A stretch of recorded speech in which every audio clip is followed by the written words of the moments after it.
RRR ಇದೇನಿದೆಯಲ್ಲ ಇದು ಮಾತ್ರ ಅಲ್ಟಿಮೇಟ್ ಸಿನಿಮಾ ಇದು. ಸರ್ ಹೇಗಿತ್ತು ಮೂವಿ ಮಾತ್ರ ಸಖತ್ತಾಗಿ ultimate. Okay. Shivaraj Kumar acting ಮಾತ್ರ Okay. ತುಂಬಾನೇ ಅಂದ್ರೆ ಚೆನ್ನಾಗಿದೆ. Okay. ಫ್ಯಾಮಿಲಿ ಎಂಟರ್ಟೈನ್ಮೆಂಟ್ ಮೂವಿ, ಎಲ್ಲರೂ ಬಂದು ನೋಡ್ಬೋದು. Okay. ಚೆನ್ನಾಗಿದೆ ಮೂವಿ ಮಾತ್ರ. Okay. ಚರಣ್ ಮಾತ್ರ ತುಂಬಾ ಆಕ್ಟಿಂಗ್, ಅವ್ರ ಬಗ್ಗೆ ಮಾತಾಡಕ್ ಆಗಲ್ಲ. ಅವ್ರು ತೆಲುಗು ತಮಿಳ್ ಎಲ್ಲ ಮಾಡಿದ್ರು ಕನ್ನಡದಲ್ಲಿ ಬಂದ್ಬಿಟ್ಟು ಇವತ್ತು ಮಾಡ್ತಾ ಇದ್ರ ಅಂದ್ರೆ ಒಂದು ಅಪ್ರಿಸಿಯೇಟ್ ಕೊಡ್ಬೇಕು ನಾವೆಲ್ಲ. ಆಕ್ಟಿಂಗ್ ಹೇಗಿದೆ ಸರ್? ಆಕ್ಟಿಂಗ್ ಬಗ್ಗೆ ಮಾತಾಡ್ಲೇಬಾರ್ದು, Okay. ಸೆಕೆಂಡ್ರಿ ಅದು. ಓಕೆ, ಆ ಸೆಕೆಂಡ್ರಿ ಅದು. Okay. ಚೆನ್ನಾಗಿ ಆಕ್ಟಿಂಗ್ ಮಾಡಿದಾರೆ. ಯಾವ ಹಾಡು ಇಷ್ಟ ಆಯ್ತು ನಿಮ್ಗೆ?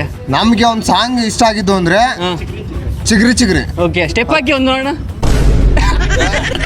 ಏನ್ ಬೇಡ, ಒಳ್ಳೆ ಚೆನ್ನಾಗಿ ಮಾಡಿದಾರೆ. Okay. ಅದ್ರ ಬಗ್ಗೆ ಮಾತಾಡಕ್ಕೆ ಏನ್ ಬೇರೆ ಮಾತಿಲ್ಲ. ನಮ್ ಕನ್ನಡ ಇಂಡಸ್ಟ್ರಿ ಇನ್ನೂ ಸ್ವಲ್ಪ ಚೆನ್ನಾಗಿ ಬರಬೇಕು. ಈ ತರ ಎಲ್ಲ ಮೂವಿ ತಗೊಂಡ್ಬರ್ಬೇಕು. ನಮ್ ಕನ್ನಡ ಇಂಡಸ್ಟ್ರಿ ಬೆಳಿಬೇಕು, ತುಂಬಾ ಚೆನ್ನಾಗಿ ಹೋಗ್ಬೇಕಂತ ನಮ್ಮ ಆಸೆ.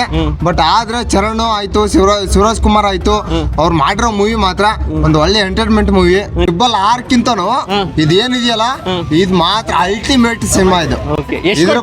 ರೇಟಿಂಗ್ 5ಕ್ಕೆ ಯಾವ್ದಕ್ಕೆ? 5ಕ್ಕೆ ಎಷ್ಟು ಕೊಡ್ತೀರಾ? 5ಕ್ಕೆ ಅಂತ ನಾ ಕೊಡಲ್ಲ.